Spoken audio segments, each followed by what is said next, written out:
Cheguem mais perto da fogueira. Escutem. Os ventos do deserto, eles carregam muito mais do que areia, sabe? Eles sussurram lendas. E hoje, a gente vai desvendar uma dessas histórias.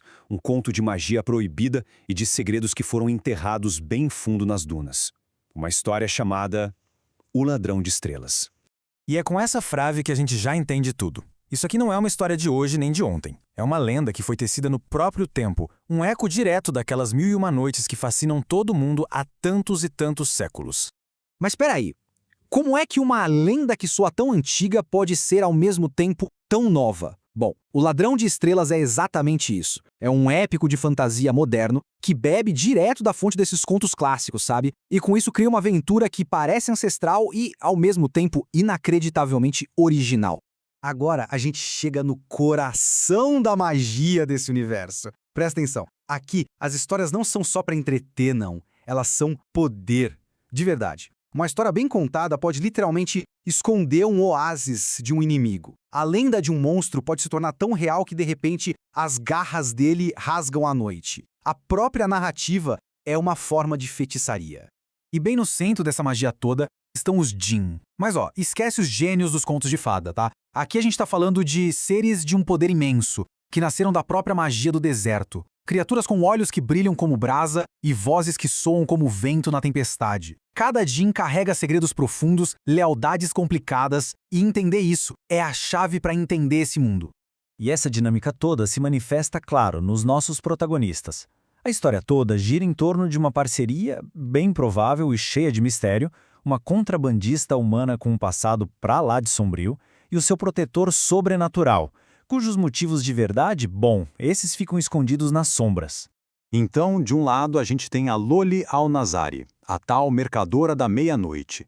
Uma sobrevivente, muito astuta, que faz de tudo para apagar as marcas do passado dela. E do outro, seu guarda-costas Jinn, uma força da natureza, calado, leal, mas que esconde um poder e uma história que a gente nem imagina. A relação dos dois, essa mistura de dependência e desconfiança, é o eixo que faz essa lenda girar. E essa vida secreta da Loli vira de cabeça para baixo depois de um encontro que muda tudo. Um ato de coragem a coloca bem na mira do sultão, um homem cuja vontade é lei e cuja raiva é lendária. E um homem como ele não faz pedidos, ele dá ordens.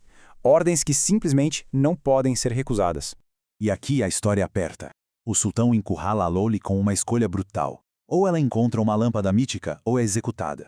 Só que essa missão é um dilema moral terrível. A lâmpada pode até curar a terra que está morrendo, mas o poder dela exige um preço pavoroso, o fim de todos os Jinn, incluindo, claro, o seu único amigo e protetor. A Loli tem que escolher entre a própria vida e a traição da única criatura em quem ela confia. Essa busca leva os dois para o mar de areia. E olha, esse não é um deserto qualquer. É um lugar vivo, traiçoeiro, onde o sol escaldante distorce a realidade, tempestades de areia trazem visões de enlouquecer e a linha entre o que é real e o que é só uma miragem simplesmente desaparece. E os perigos são muito mais do que só o ambiente, viu? Carniçais com garras de areia caçam nas dunas, uma rainha Jinn busca a vingança com uma magia ancestral, caçadores de recompensa estão no rastro deles e, como se não bastasse, os temíveis 40 ladrões, os assassinos mais perigosos do reino, estão sempre um passo atrás. E olha, essa jornada épica é só o começo.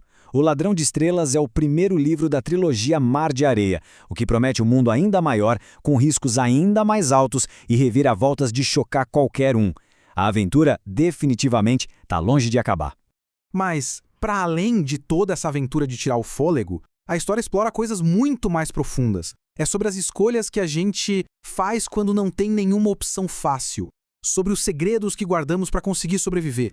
Alguém aí já parou para pensar até onde iria para proteger uma pessoa importante? E essa é a pergunta que assombra cada passo da Loli. O que se faz quando a própria sobrevivência exige um ato monstruoso? Onde que a necessidade termina e a ganância começa? A jornada pelo deserto, no fundo, é uma jornada pela própria alma. E a pessoa que tece essa tapeçaria mágica toda é a Chelsea Abdallah. Sendo uma escritora coeriana-americana, ela cresceu ouvindo os contos do deserto e essa herança cultural dela brilha em cada página. Ela mistura com uma maestria incrível essa rica tradição oral com a sensibilidade da fantasia moderna, criando algo que é super autêntico e universal ao mesmo tempo.